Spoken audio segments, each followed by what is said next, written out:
there, I'm Jeanette Lane, and in today's masterclass, I'm sharing a few distress oxide techniques for beginners to advanced crafters. Now, maybe you haven't used distress oxides before, or maybe you do have them, or you have them and you haven't used them. That happens all the time to crafters. You buy something and then you kind of set it aside and forget about it.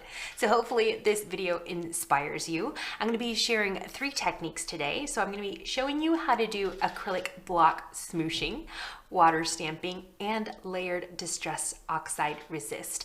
Now, all the techniques that I'm going to be sharing are going to be using the Tim Holtz Distress Oxides. Now, Distress Oxide inks come in various colors, and they are very pigmented because they are a mixture of pigment and dye ink. So it's kind of like a hybrid.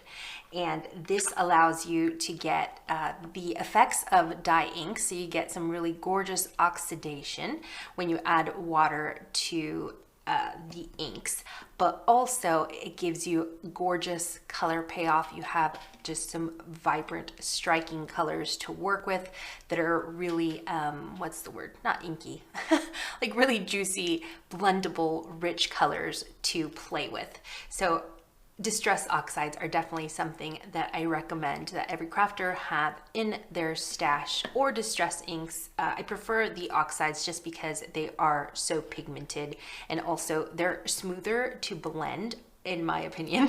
So they're just really fun. Okay, so the first technique that I wanted to show you is acrylic block smooshing. So this is really, really easy and really fun to do, and you get some gorgeous results every time. Okay, so we're going to start off with a piece of white cardstock, and like the technique implies, it involves an acrylic block. So what we're going to do first, let me move my paper out of the way. So it's just a piece of white cardstock. If you use, I do recommend using watercolor cardstock so that you can just get some nicer effects, and usually watercolor cardstock is textured, so you get just a really nice effect with your oxides, with your smooshing on your watercolor cardstock. This is just smooth cardstock because I didn't have any watercolor cardstock in my stash. Okay, so I'm going to use 3 colors of ink. So, sorry, 3 colors of oxide. So I have picked raspberry, wilted violet, and twisted citron. So all we're going to do is just press down onto our block and kind of get a nice saturation there. So there's my first color, twisted raspberry, and then I'm going to grab the twisted citron, and we're going to rotate our block, and I'm going to put this color down, but I'm going to make sure to leave a gap.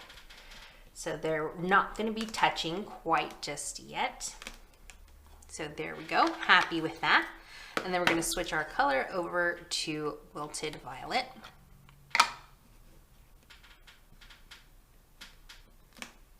Okay, so now that you have your colors on your block, now you're going to take a little spritzer. So I have a little mini water spritzer here, and we're just going to mist our acrylic block. Make sure that the mister is not aimed at your face, otherwise you might get a little bit soaked. Okay, so we are going to bring back our piece of cardstock, and there you can see the colors the oxides are reacting to the water, getting a little bit splotchy. So now what we're going to do is just turn over our block, place it onto our cardstock for just a bit. Maybe count to 5.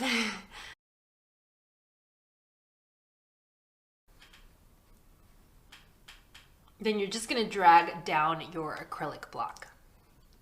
And there you can see some gorgeous like color blocks, almost very beautiful. And if you try this technique, no 2 card backgrounds are going to look the same. So what I'm going to do next is just get the rest of this color off of my block. So back to spritzing my block here, and now I'm just going to place my block there on this side, and then I'm just going to drag it down this way towards me. And there we have our first acrylic block smooshing technique. So here are some that I made earlier using the same technique, again with my acrylic block and just swatching some distressed oxides on there.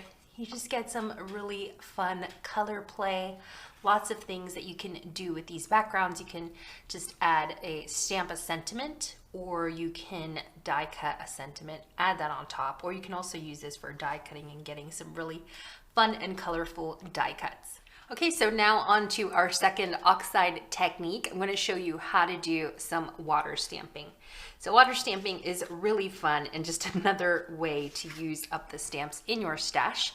So here I am back with my white piece of cardstock, and I'm going to grab my oxides, of course, and some smoothie blenders so that I can create a quick little background here. Let's go with wilted violet again and the picked raspberry.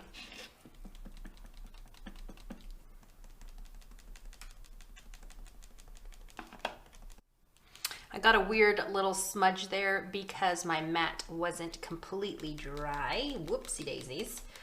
It's okay. All I'm doing is just adding some color onto my cardstock. I'm doing dabby motions because sometimes if you don't have the best quality cardstock, you'll get like little, the paper fibers kind of start lifting off and you get little like paper crumbs if you're doing like rubbing intense blending on your cardstock. So, I mean, you can do, but just be careful because you might get some of the fibers, they'll start to come off. So I'm just doing a little bit of dabbing, and it still blends really well because again, oxides just blend beautifully. All right, so I'm happy with that color, and I'm going to switch it over to the wilted violet. Okay, now before I move on to the next color, which is going to be Twisted Citron, I'm going to rotate this and go back with my picked raspberry and blend these two lines together. And somehow I don't know how I got some wilted violet there. I'm not bothered. Okay, so let's switch over to Twisted Citron.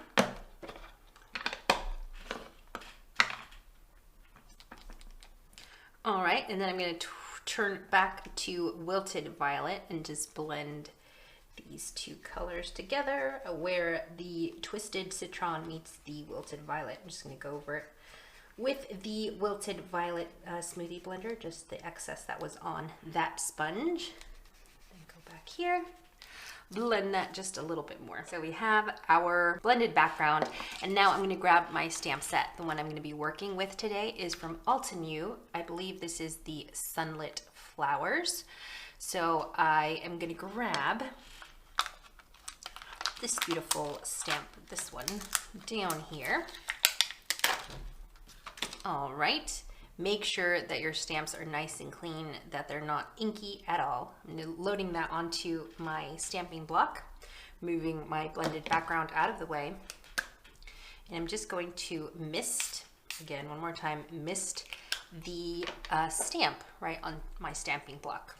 Then I'm gonna bring back my black background and then I'm just gonna place my stamp right on top of my blended background. Hold that for a few seconds. Let the water react with the oxides. And what's gonna happen is it's gonna lift a little bit of the color that we've put onto our card background because oxides react with water. And so you're gonna be able to get a really nice little lift and get a nice impression at the same time with your stamped image.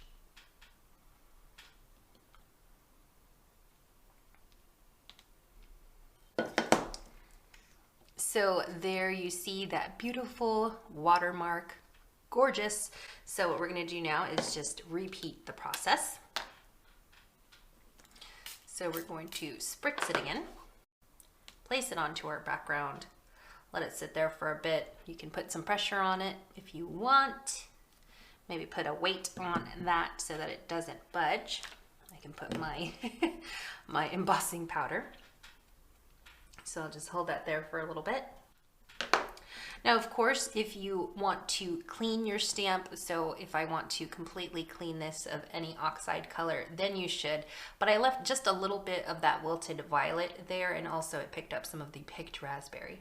So when I put that over the twisted citron, it should not only lift up the color, the twisted citron, but it should also just give you a little wilted violet and picked raspberry there as well, which I think will be really fun. So that's it for water stamping. I think that you can create some gorgeous backgrounds, very unique backgrounds with this technique, as well as just giving it a really artistic effect. Now for our layered distress oxide resist, I'm going to start again with a piece of cardstock, and this time I'm using fossilized amber and my smoothie blender to add some of this gorgeous yellow color. And I'm going to add a little bit here on the top right corner, and then moving down to the bottom left. And then I'm going to switch it over to wilted violet. Next, I'm switching over to picked raspberry and just going over some of these areas that are still white here. So we're just putting that color down and just creating like a mixture, a vibrant mixture of distress oxide. Okay, and now I'm going to switch over to twisted citron one more time and get that little white spot in the center. Okay, so my colorful background is done, and now I'm going to just heat set it so that it can dry, because I'm going to do some stamping on top, and I want to make sure that my background is completely dry before I move on to the next step. Now, if you've ever done emboss resist, so first you stamp your image onto your white cardstock, and what happens is when you heat emboss that in white, you can add your color on top. So you would add your oxides on top, and then the embossing powder resists the oxides, and so it still leaves you with your gorgeous white stamped image. So what we're gonna do, white heat embossed stamped image. So what we're gonna do is something similar. Now with the layered distress oxide resist, we want to preserve our colorful background on top and then layer more oxides on top of that layer. So you're gonna see what I mean in just a bit. So again, I'm using the Altenew Sunlit Flower. So I've used this one, that stamp there. And we're gonna put our background here onto our stamping platform.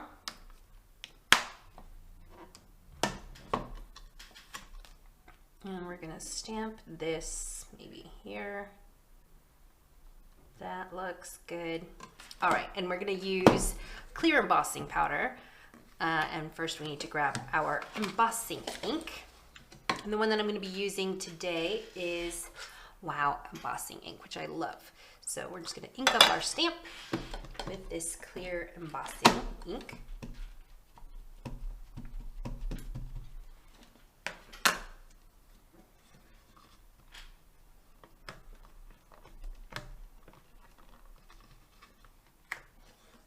Now while my card background is still in place, I'm just gonna shift my stamp over there.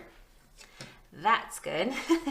And then stamp it again, just so I can kill two birds with one stone.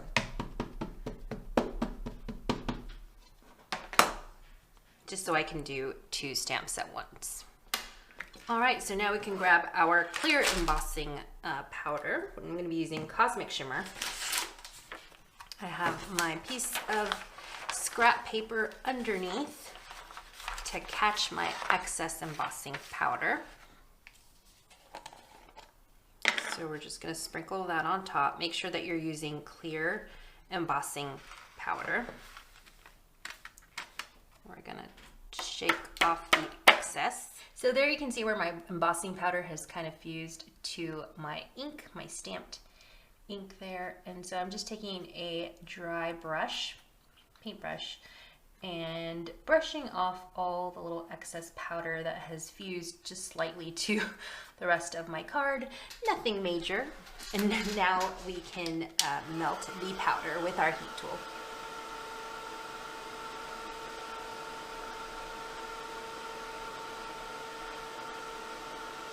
Now, once this has cooled down and dried, then you can go ahead and layer even more Distress Oxides on top. And what it's going to do, the clear embossing powder is going to resist the oxide, any additional oxide colors that you add on top. So it just gives you a really fun effect. Just another thing that you can do with oxides. It's so much fun. Look at that. And let me just show you on this side as well. You can see that stamp really pop there. So you can keep adding your Distress Oxide colors right on top of your clear embossing. And then you can just go back with a paper towel here and then rub off, just kind of clean up the layer, the second layer of color that has come onto your embossing, your clear embossing. But it should be really easy to clean up because it's going to it's resisting the oxide, the second oxide color layer that you've added on top. So that's just something else that you can do with your oxides. So here is a card that I made previously. So I used the exact same technique, except before I did my large solid flower block, I grabbed the coordinating stamp in the set. So it was this one.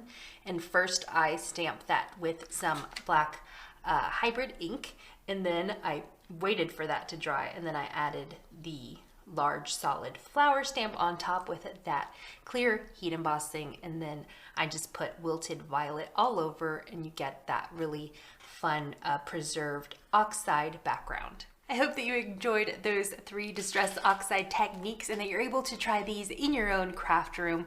If you want to wear some gloves to protect your fingers, I do recommend it because oxides can be a little, they stain your fingers, so be careful. Thank you so much for watching this video, and I'll see you real soon.